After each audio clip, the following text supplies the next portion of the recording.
Exactly. That's exactly it.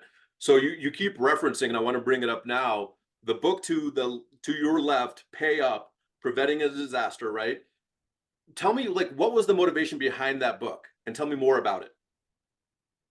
For a long time, people have been asking me to write something, and I started writing stuff. One time, I even wrote, and it just was jambalaya. And finally, my chief operating officer came back, and you can see Forbes is the co-publisher, and they said, Chip, they will help, get other ghostwriters to help out so much if you work with them on the stories. Now, I write a blog every single day, and if it says Chip Right? Merlin on it, that's Chip Merlin writing it. It's not somebody else. Right. It's always me. And so it's not as if I don't write. I write a lot, and I write almost every single day on insurance recovery issues. But books a little bit different because I also wanted to show what it's like to everybody in the real claims world, and also provide some stories in terms of a philosophy of what's going on in the claims world in various scenarios. And so I did talk about the small claim. I talked about some larger claims in there. I talked about the experiences and the emotional toll that people go through, Right. especially after large natural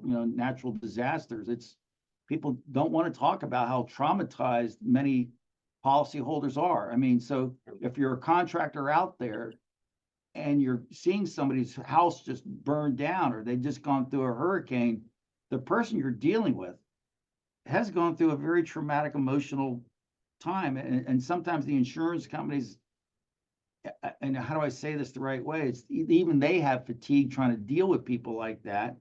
But Right. it's something that we in the industry have to know about and approach.